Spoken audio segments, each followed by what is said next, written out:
12장 29절에서 34절까지의 말씀 보겠습니다.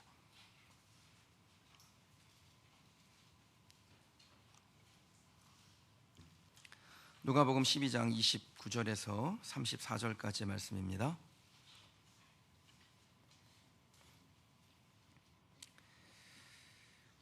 제가 봉독하겠습니다. 너희는 무엇을 먹을까 무엇을 마실까 하여 구하지 말며 근심하지도 말라. 이 모든 것은 세상 백성들이 구하는 것이라. 너희 아버지께서는 이런 것들이 너희에게 있어야 할 것을 아시느니라. 다만 너희는 그의 나라를 구하라. 그리하면 이런 것들을 너희에게 더하시리라. 적은 무리여 무서워 말라. 너희 아버지께서 그 나라를 너희에게 주시기를 기뻐하시느니라. 너희 소유를 팔아 구제하여 낡아지지 아니하는 배낭을 만들라. 곧 하늘에 둔 바 다함이 없는 보물이니 거기는 도둑도 가까이 하는 일이 없고 좀도 먹는 일이 없느니라. 너희 보물 있는 곳에는 너희 마음도 있으리라. 아멘. 하나님 나라의 백성이라는 제목으로 하나님 말씀 증거하겠습니다. 그럼 명품 좋아들 하세요? 그런 것 좀 하나 있으면 좋겠죠? 루이비통, 샤넬, 구찌, 프라다, 페레가모, 알마니, 까르띠에, 셀리느. 제가 인터넷에다가 그 명품이라는 단어를 검색하니까 뜨는 아주 고급진 상표 이름들입니다. 우리는 이런 많은 명품들이 우리의 삶을 이렇게 윤택하게 해주고 풍성하게 해줄 거라고 생각합니다. 알마니 옷을 입고요, 까르띠에 시계를 딱 차고, 구찌 선글라스 끼고, 페레가모 신발 신고, 프라다 백을 들고 BMW에서 내린 나를 한번 생각해 보세요. 아, 멋있죠? 예. 그럼 해보고 싶죠? 정말 뭔가 좀 격이 있어 보일 겁니다. 제가 얼마 전에 그 롯데 아울렛에 가서 운동화를 하나 사려고 갔는데 1층에 명품관이라고 있더라고요. 그래서 사실은 아내가 저보고 들어가자고 그랬는데 제가 아내가 들어가자고 했다고 여기 원고에 써놨더니 그렇게 하지 말라고, 내가 언제 들어가지 않냐 그래가지고 그냥 제가 들어간 걸로 할게요. 예. 제가 들어가자 그랬습니다. 됐죠? 예. 제가 들어가 보자고 했습니다. 그래서 제가 들어갔는데 직원들이 손에다 장갑을 끼고 있는 거예요. 그래서 왜 직원들이 다 장갑을 끼고 있나? 날도 저기 한데. 네, 금방 알게 됐습니다. 거기 백에 기스 날까 봐 꺼내주는데요, 얼마나 조심스럽게 꺼내둔지 몰라요. 그리고 장사하시는 분들이 뭐 이렇게 대본에 안다면서요. 딱 들어가서 보면 이 사람이 옷을 살 사람인지 안 살 사람인지 뭐 이런 거 금방 안다면서요. 우리는 들어가는 순간 벌써 들통이 났을 거예요, 안 살 사람이라는 게. 그래서 물어봤죠. 이 지갑 얼마예요? 그랬더니 네 손님, 참 많이 할인해 주네요. 39만 원이요 그러더라고요. 그래서 속으로 많이 할인해 주는 게 39만 원이구나. 그러고서는 나왔습니다. 여러분, 그런 명품 같은 거 걸치고 들고 그러면 사람들이 좀 폼난다라고 할지 모르겠습니다. 할 수 있다면 여러분 그렇게 하시면 좋겠습니다. 여러분 뭐 그런 것도 괜찮아요. 하세요. 잘못은 아닙니다. 근데 중요한 것은 그렇게 외적으로 외모가 정말 격이 있어지는 것만큼 우리의 내면도 품격 있는 성도들이 되시길 주님의 이름으로 축원합니다. 그런 명품 걸치고 들면 세상 사람들은 폼난다고 할지 모르겠습니다. 그런데 하나님은 우리에게 무엇을 들고 걸치고 입고 있어야 되는지를 말씀하셨습니다. 에베소서 6장 14절에서 17절 말씀에 보면 진짜 우리가 입고 있어야 될 게 뭔지, 걸치고 있어야 될 게 무엇인지, 들고 있어야 될 게 무엇인지를 말씀해 줍니다. 그런즉 서서 너희 허리띠를 띠고, 진리로 너희 허리띠를 띠고, 의의 호심경을 붙이고, 평안의 복음이 준비한 것으로 신을 신고, 모든 것 위에 믿음의 방패를 가지고 이로써 능히 악한 자의 모든 불화살을 소멸하고 구원의 투구와 성령의 검 곧 하나님의 말씀을 가지라. 아멘. 여러분, 우리가 진짜 걸치고 있어야 될 게 뭔지, 들고 있어야 될 게 무엇인지, 입고 있어야 될 것이 무엇인지를 성경이 우리에게 알려줍니다. 진리의 띠, 의의 호심경, 평안의 복음으로 준비한 신, 믿음의 방패, 구원의 투구, 성령의 검, 그 하나님의 말씀을 들고 있는 사람이 진짜 명품 인생인 줄 믿습니다. 이러한 내면에 하나님의 것으로 채워지지 않은 채 그저 명품백만 들고 있다고 그 사람이 격이 올라가는 게 아닙니다. 내면은 형편없는데 겉모습만 빤지르르한 사람을 보고 우리가 순실스럽다라고 합니다. 이게 요즘 최고의 욕이라면서요?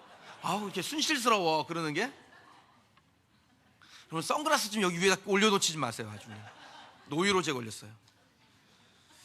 저는 이 땅을 살면서 절대로 뭐 외적으로 뭐 이렇게 그 품격 있는 삶을 사는 것이 나쁘다라고 말하는 게 아닙니다. 하셔도 됩니다. 도리어 여러분 잘하시면 좋습니다. 할 수 있는 대로. 교회 오실 때 좀 깔끔하게 입고 오시고 깨끗하게 입고 오시고 그런 것도 참 좋은 거예요. 우리가 아니 청빈을 기독교 사상으로 오해하는데, 그럼 청빈은 기독교 사상이 아닙니다.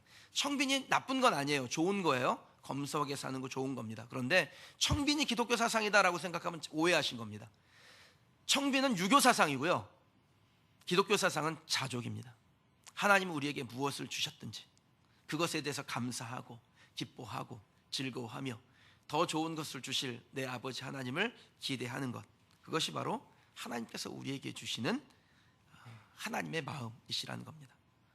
그러므로 우리가 외적으로 이렇게 막 좀 격이 있어지고 잘 꾸미고 하는 것이 우리의 내적인 그 품격을 유지하는 데 제약이 된다라고 말씀드리려고 하지 않습니다.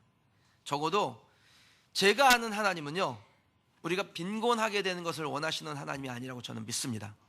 하나님은 우리의 빈곤을 원치 아니하시고 우리의 풍요를 원하고 계십니다. 가난은 하나님으로부터 시작된 게 아닙니다. 우리가 감정적으로 하나님을 이해하면 안 됩니다. 부자가 되면은 뭐가 부유해지면 하나님을 섬기기가 좀 어렵던데, 이게 아니에요. 하나님은 원래 우리가 풍요해지기를 원하세요. 말씀으로 이해하시면 됩니다. 여러분, 가난이 어떻게 시작됐을까요? 어쨌든 가난이라는 게 시작이 됐을 텐데, 그 가난이라는 게 어떻게 시작됐을까요? 결핍이라는 게 어떻게 시작됐을까요? 말씀에서 한번 찾아보시면 좋을 것 같습니다. 이게 중요한 말씀인데, 혹시 화면으로 뜹니까? 예. 창세기 3장 17절에서 18절에 보면요, 아담에게 이르시되 내가 내 아내의 말을 듣고 내가 내게 먹지 말라 한 나무의 열매를 먹었은즉 땅은 너로 말미암아 저주를 받고 너는 평생에 수고하여야 그 소산을 먹으리라. 땅이 내게 가시덤불과 엉겅퀴를 낼 것이라. 내가 먹은 것은 밭의 채소인즉. 이렇게 말씀해요. 그러면 이 말씀에 보면 원래 땅은 풍성한 열매를 자동으로 내게 되어 있었습니다. 그리고 그 땅은 경작하면 경작할수록 더욱 좋은 것을 내게 만들어져 있었습니다. 그런데 죄가 들어온 다음에 어떤 일이 일어났냐? 그 땅이 저주를 받아요. 누구 때문에? 죄를 지은 아담 때문에 저주를 받습니다. 그래서 그 저주를 받아서 어떻게 되느냐? 풍요가 사라지고 저주받은 땅에서 가시덤불과 엉겅퀴를 내게 됐습니다. 가난이 그렇게 시작됐다는 겁니다. 그럼 이것이 어떻게 근본적으로 누구 때문에 시작이 된 걸까요? 이 말씀 듣고 난 다음에 이렇게 가난하게 된 게 다 하와 때문이구나. 아내 말을 들었더니 그냥 망했구나. 여자가 울면은 뭐 나라가 망한다든지 뭐 이런 허튼 소리 하시면 안 됩니다. 준다고 먹은 인간이 잘못이죠. 여러분, 진짜 근본적으로 땅이 저주를 받고 가시덤불 내고 엉겅퀴를 내게 된 데는 이유가 있습니다. 누구 때문이냐? 하와 때문 아닙니다. 마귀 때문입니다. 마귀가 가난을 시작하게 하는 것입니다. 그래서 가난이라는 것은 마귀로부터 시작되지 하나님으로부터 시작되는 게 아닙니다.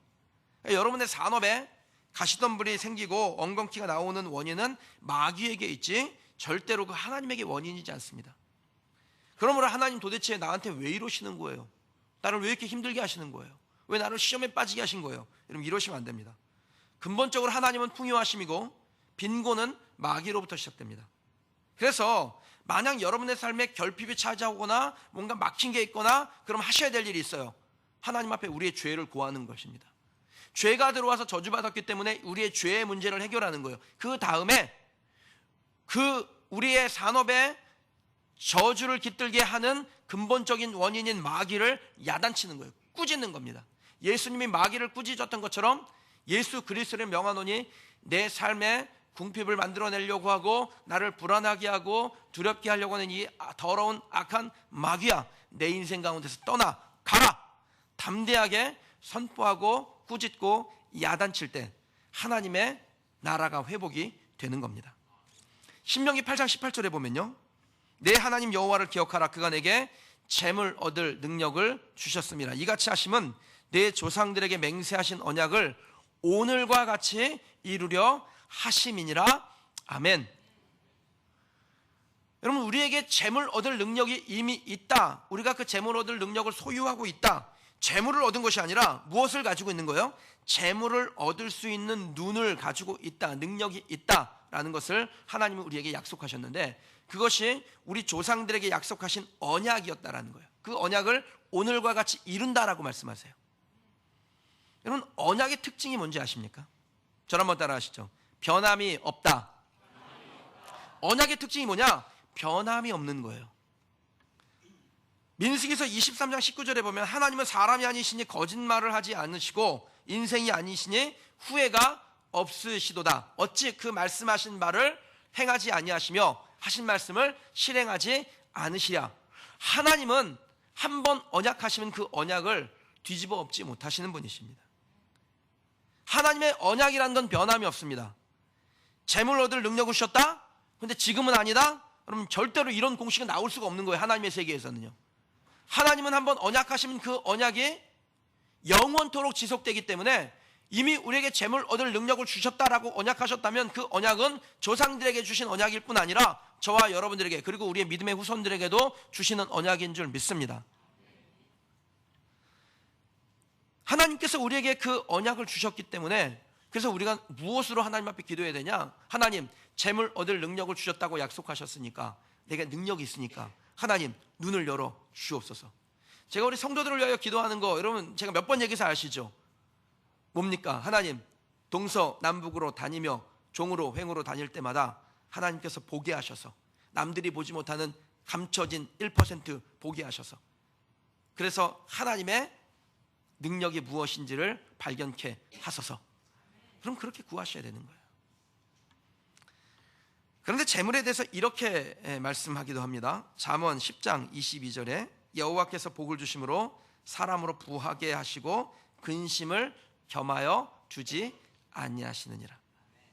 재물과 근심이 같이 오는 거, 그렇다면 그건 하나님으로부터 온 재물이 아니라는 것입니다. 왜냐하면 말씀은 변함이 없으니까. 재물과 근심이 같이 오지 않는다. 하나님으로부터 오는 것은, 이렇게 말씀하니까 우리에게 재물이 있는데 근심이 돼요. 아파트가 커졌는데, 자동차는 좋아졌는데, 주머니는 넉넉해졌는데, 뭔가 풍성해진 것 같은데, 애는 좋은 학교 들어간 것 같은데 근심이 돼요. 이전보다 고민이 많습니까? 그렇다면 그건 자족을 잃어버린 것이죠. 재물 때문에 근심이 들었으면 하나님으로부터 온 재물이 아닌 겁니다. 바꾸어 말하면 하나님께로부터 얻었다고 생각하지 못하는 거예요.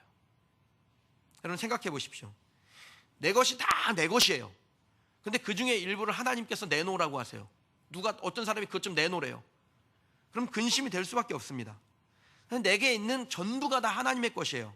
근데 나보고 쓰래요. 이게 웬 은혜입니까? 웬 땡큐예요? 그래서 그걸 마음껏 쓰려고 하는데 하나님이 그것이 다 내 것인 줄 알고 그 중에 구별하여 하나님의 나라를 위해서 쓰지 않으련, 그럴 때 여러분 당연히 하나님의 나라를 위해 쓸 수 있는 거죠. 왜 고민이 되겠어요? 그게 다 하나님 거고 그게 다 하나님께서 나에게 쓰라고 준 건데, 거저 얻은 건데. 정말 하나님 앞에 서 있다면은 여러분 우리가 가진 재물이나 우리가 가지고 있는 시간이나 건강이나 능력이나 무엇이건 간에 그것이 근심과 친구가 될 수 없다라는 겁니다. 우리는 하나님께 이렇게 고백합니다. 영접하는 자 곧 그 이름을 믿는 자들에게는 하나님의 자녀가 되는 권세를 주셨으니. 영접하는 자, 예수님의 이름을 믿으면 하나님의 자녀가 되는 권세를 얻었다. 말씀 가운데서 우리가 이 말씀에 확신을 갖는다면요, 하나님이 우리의 신분을 바꾸셨다라는 것을 여러분 인정하셔야 됩니다. 하나님의 자녀로, 하나님의 아들로, 하나님의 딸로 우리의 신분이 바뀌어졌다는 겁니다. 이건 누구도 부인할 수 없는 거예요. 어느 누구도 부정할 수 없이 우리의 정해진 신분이며 우리의 고결한 신분인 줄 믿습니다. 그런데 우리를 자녀 삼으신 하나님에 대해서 시편 99편 3절에서 이렇게 표현해요. 대저 여호와는 크신 하나님이요 모든 신 위에 크신 왕이시로다. 하나님은 모든 신 위에 가장 크신 왕이시로다. 그럼 정리해 보시죠. 하나님이 모든 신 위에 가장 크신 왕이에요. 그런데 그 하나님이 저와 여러분들을 하나님의 자녀로 삼으셨습니다. 그럼 우리의 신분은 뭐가 됩니까? 모든 신위의 크신 왕이신 하나님의 자녀면 우리는 왕의 자녀들인 거예요. 그럼 그 왕의 자녀들의 삶이 어때야 되겠습니까? 풍성해야 되는 게 맞는 거죠. 왜 아멘들을 안 하세요? 하나님의 자녀들의 삶이라면 모든 신위에 뛰어나신 하나님의 자녀, 그 왕의 자녀의 삶이 풍성해지는 게 맞습니다. 그래서 우리는 왕의 자녀답게 풍성함을 누리며 더 나아가 그 왕의 기품을 물려받은, 정말 그 안에 뭐가 있구나, 고결하구나, 넘치는구나, 그것이 있는 왕의 자녀답게 당당하게 사는 것이 맞습니다. 하나님의 자녀가 된 우리에게는요, 하나님께서 이미 부요를 주셨습니다. 왕의 자녀로서, 하나님의 상속자로서 우리의 유산은 힘들고 가난하고 어렵게 사는 게 아닙니다. 우리는 하나님의 자녀답게 하나님의 풍요를 누리는 것입니다. 사도 바울이 에베소서 1장 18절에 성도 안에서 기업의 영광의 풍성함에 대해서 언급합니다. 그러면 성도의 기업, 성도가 가지고 있는 누리는 그 기업의 영광이 풍성해진다라는 거예요. 그게 바로 성도라는 거예요. 마귀의 무리들이 땅콩의 알갱이를 먹는데, 그러면 하나님의 자녀들이 땅콩의 껍질을 먹는다? 이건 이해할 수 없는 일이죠. 그러므로 우리가 아버지신 하나님 앞에 우리의 풍성함을 구하는 것은 정말 당연한 거예요. 고민하실 것도 없어요. 주님 가르쳐 주신 기도에 이렇게 시작합니다. 하늘에 계신 우리 아버지요. 여러분, 이거 굉장히 중요한 그 문장이에요. 하늘에 계신 우리 아버지요. 왜 이 문장이 중요합니까? 우리가 무언가를 구하는 대상에 우리의 아버지시라는 겁니다. 이거 간과하시면 안 돼요. 부족한 것을 아버지께 구할 때 아버지는 당연히 자녀들에게 주십니다. 단순하게 생각하셔야 돼요. 우리 아이들이 저한테 용돈을 받는데요, 가끔 구두를 닦기도 하고 뭐 어깨를 주물르기도 하고 뭐 그렇습니다. 그런데 그거에 합당한 금액을 제가 주는 게 아니에요. 넘치도록 줘요. 구두 휴지로 그냥 물 묻혀가지고 칙칙 닦은 다음에 10,000원 받습니다. 그런데 그거 극동 스포랜드 가가지고 구두 맡기잖아요. 정말 파리가 앉으면 쓱 미끄러질 만큼 매끄럽게 닦는데 3,000원밖에 안 받아요.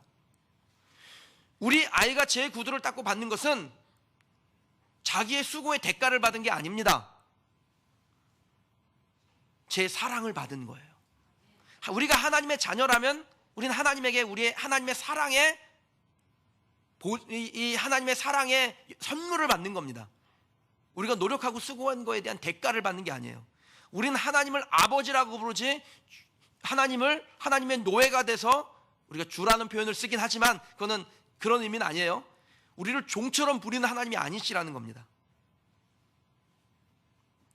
사랑하는 성도 여러분, 이 땅의 모든 것이 누구의 겁니까? 하나님의 것이죠. 이 모든 세계가 하나님의 소유입니다. 하나님이요, 정말 수없이 많은 솥대를 가지고 계시지만 꽃등심 한 점 드시는 분이 아니에요. 하나님이 모든 금광 다이아몬드 광산을 다 가지고 계시지만 금가락지 하나, 1캐럿짜리 다이아몬드 반지 하나 끼시는 분이 아닙니다. 그럼 그거 누구 겁니까? 하나님의 자녀들의 것인 거죠. 하나님의 자녀들인 저와 여러분들을 위해서 준비하신 겁니다. 하나님의 것을 자녀답게 당당하게 요구하고 누리는 성도의 삶을 사는 것이 저와 여러분의 삶인 것입니다. 그것이 자녀의 권세입니다.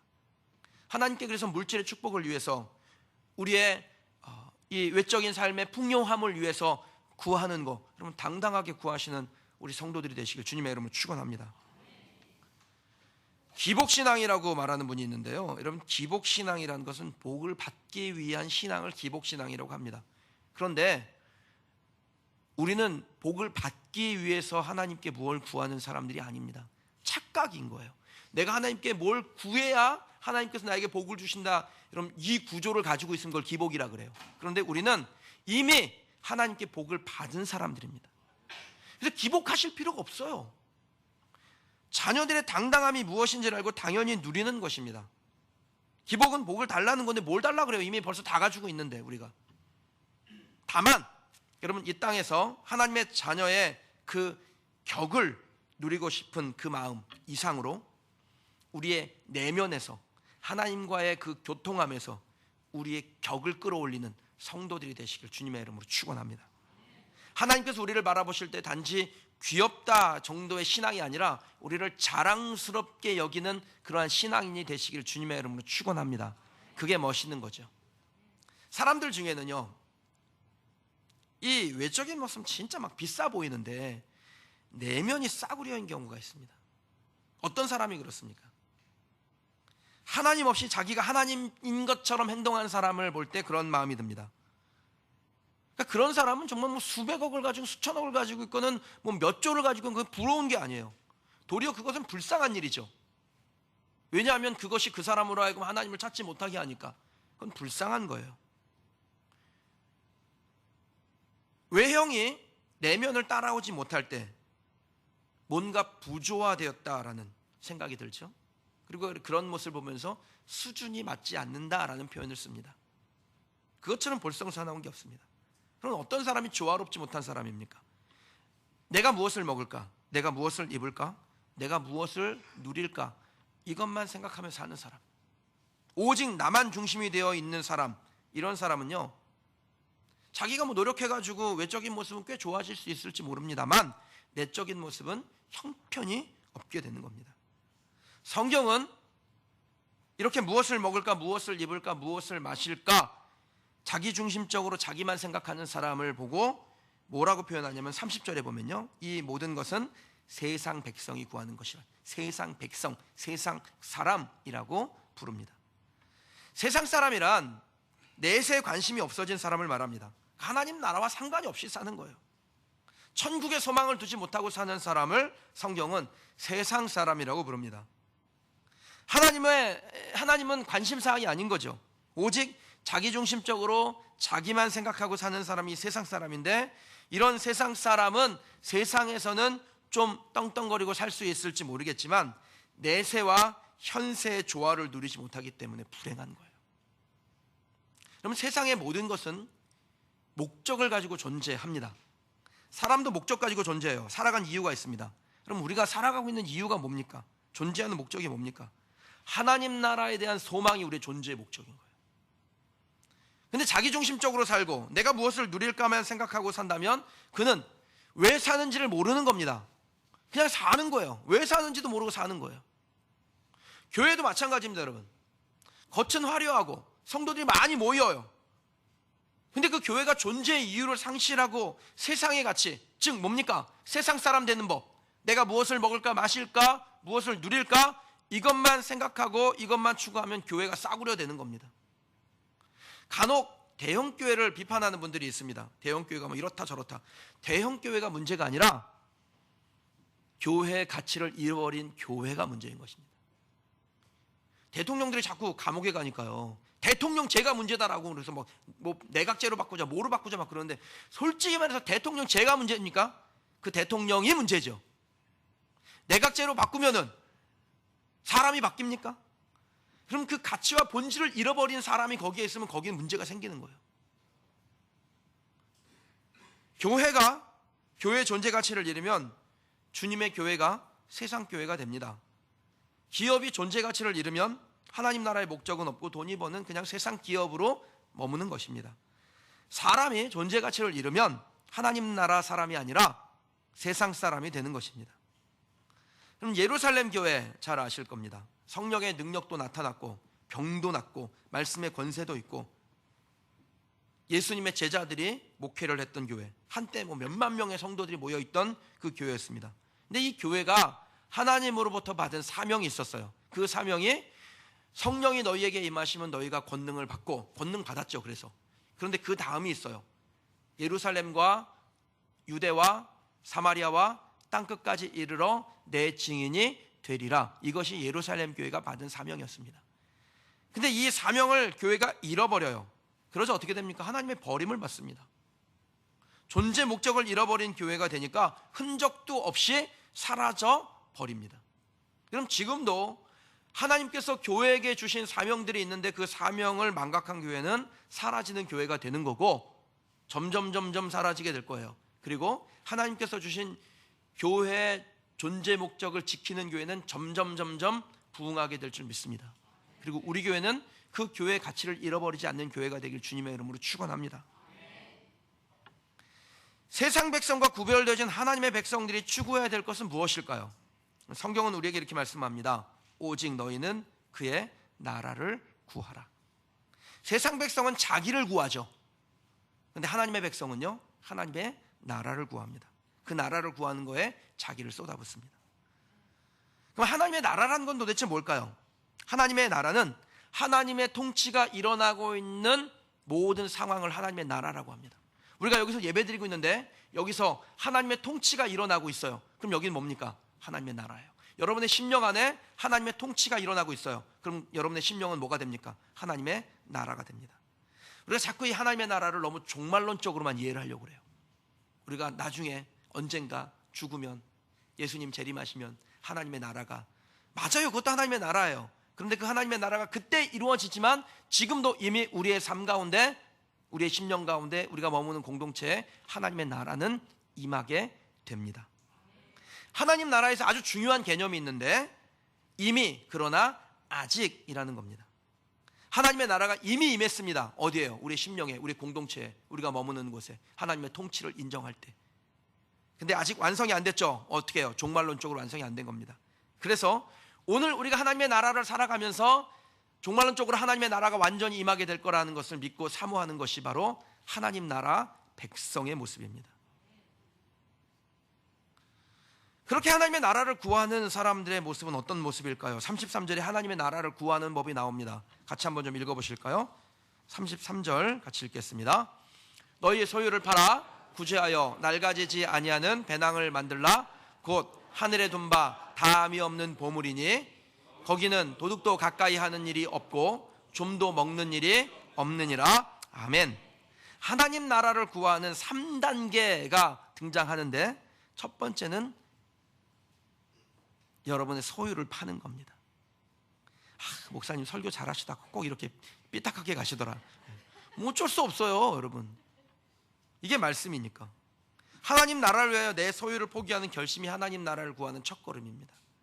그럼 진정한 기독교는 편하지 않습니다.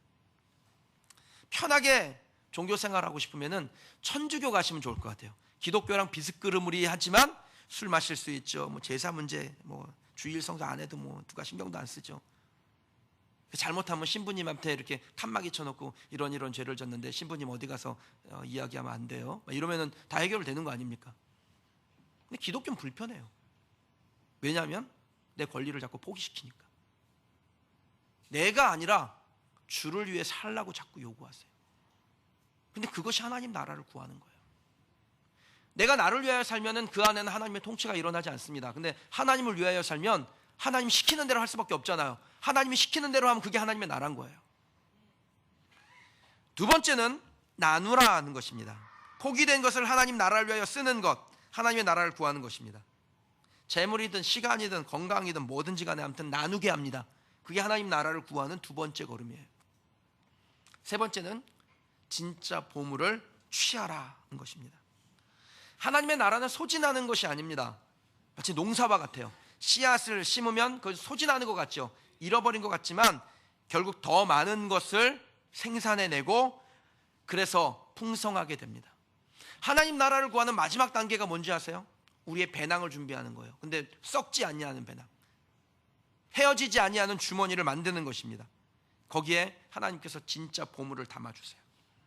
그리고 그 삶이 복된 삶이 됩니다. 하나님 나라를 누리는 삶인 것입니다. 오늘 주신 말씀에서 여러분 한 가지 이치를 좀 발견하셔야 되는데, 하나님 나라의 주머니를 만들지 않고 세상에다 주머니를 만드는 사람은요, 나의 의지와 상관없이 그것을 잃어버릴 수 있다는 겁니다. 내가 열심히 관리한다고 해도 좀이 먹고 언제 도둑이 들지 모르기 때문에 내 의지와 상관없이 잃어버리게 된다는 거예요. 시편 127편 1절에서 2절 말씀해 보니까요, 여호와께서 집을 세우지 아니하시면 세우는 자의 수고가 헛되며 여호와께서 성을 지키지 아니하시면 파수꾼의 깨어 있음이 헛되도다. 너희가 일찍이 일어나고 늦게 누우며 수고의 떡을 먹음이 헛되도다. 그러므로 여호와께서 그의 사랑하시는 자에게는 잠을 주시는도다.